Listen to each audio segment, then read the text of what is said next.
The U.S. intelligence community on Friday released a long-awaited report on what it knows about UFOs, or unidentified flying objects.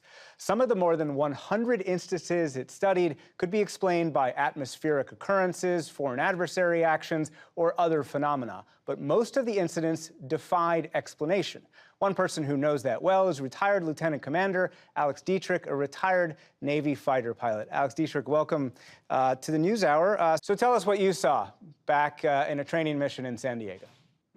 So in November of 2004, off the coast of Southern California, we were preparing for our deployment, running training exercises, and when we launched, anticipating going to a particular airspace and running these training exercises, we were interrupted for a real-world intercept. We were vectored to try to get a visual tally on something that another ship in our carrier strike group was picking up on their radar. So we followed their vectors and we ended up getting a visual contact. There were 4 aircrew and 2 aircraft. So each aircraft is a cockpit with a pilot and a weapons systems officer. And so among the 4 of us, we picked up this visual tally on this UAP, this unidentified aerial phenomenon. And what did it look like? So we describe it as looking like a Tic Tac. It looks like the little breath mint in larger scale, but white, oblong, no apparent flight control surfaces, no apparent visible means of propulsion, and it was maneuvering in a way that we didn't recognize, that we couldn't classify, we couldn't identify. And what do you think it is, looking back? Oh, I'm not qualified to make that analysis.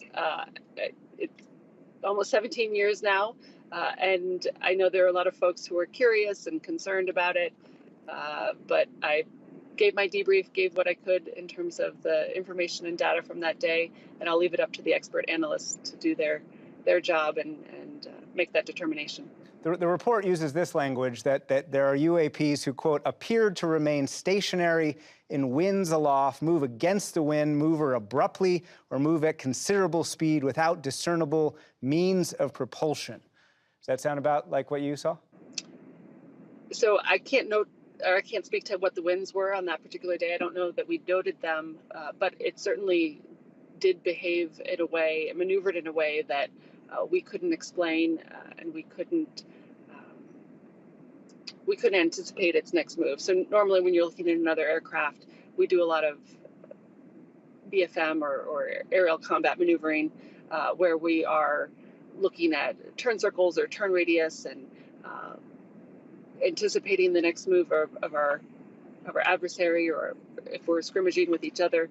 And in this particular case, it just broke the mold and kind of blew our minds in terms of the way it was maneuvering.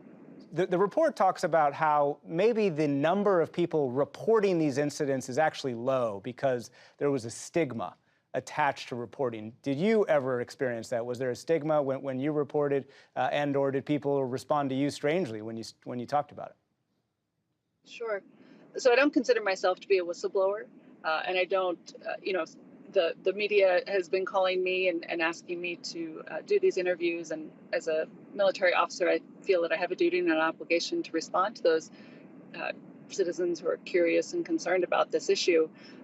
But if there is something that comes of this, I hope that it's a reduction in stigma, and that folks who do encounter something, whether it's in our airspace or in our waters, near a military exercise or just off of our coast, that folks will be encouraged to report, and to report up through the official channels, to actually do a thorough observation and capture it if they can on film or on video, and again to relay that up so that those who are qualified and authorized to do that analysis can put the pieces together and maybe solve the puzzle.